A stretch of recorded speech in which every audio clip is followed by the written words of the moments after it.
जम्मू कश्मीर में नेशनल कॉन्फ्रेंस सरकार के बीच दरार के संकेत साफ नजर आ रहे हैं और ये हम इसलिए कह रहे हैं क्योंकि एक बार फिर सांसद आगा सईद रहुल्ला के बागी तेवर सामने आ रहे हैं। हम सब जानते हैं कि संसद का शीतकालीन सत्र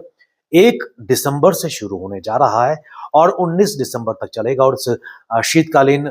सत्र में 15 वर्किंग डेज रहेंगे और ऐसे में एक अल्टीमेटम आगा सईद रहुल्ला की तरफ से नेशनल कॉन्फ्रेंस और उमर सरकार को साफ साफ दे दिया गया है और ये अल्टीमेटम खासकर रिजर्वेशन को लेकर दिया गया है क्योंकि लगभग 1 साल का समय हो गया है और आपको याद होगा कि पिछले वर्ष जब शीतकालीन सत्र शुरू हुआ था ठीक उससे पहले भी आगा सईद रहुल्ला ने यह कहा था कि अगर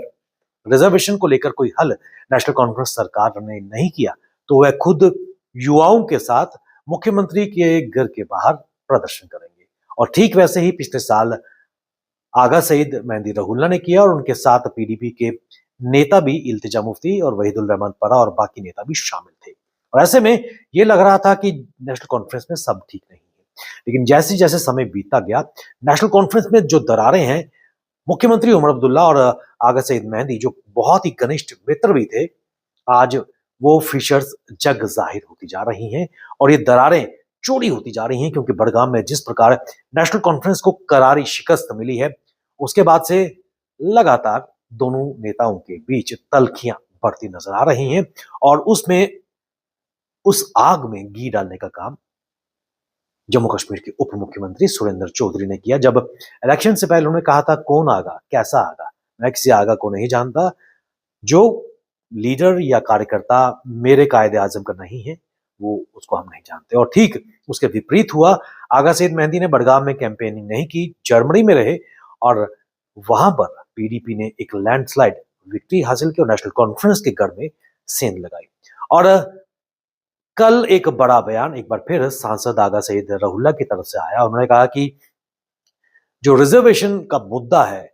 अगर उसको हल सरकार ने नहीं किया तो 20 तारीख को एक बार फिर यानी कि 20 दिसंबर को एक बार फिर वो मुख्यमंत्री के घर के बाहर युवाओं के साथ प्रदर्शन करेंगे। रिजर्वेशन की अगर बात करें तो जम्मू कश्मीर में लगातार रिजर्वेशन को लेकर स्वर उभरते हुए नजर आ रहे हैं और पिछले साल ठीक इसी समय के आसपास जब आगा सईद रहुल्ला ने युवाओं के साथ प्रदर्शन किया था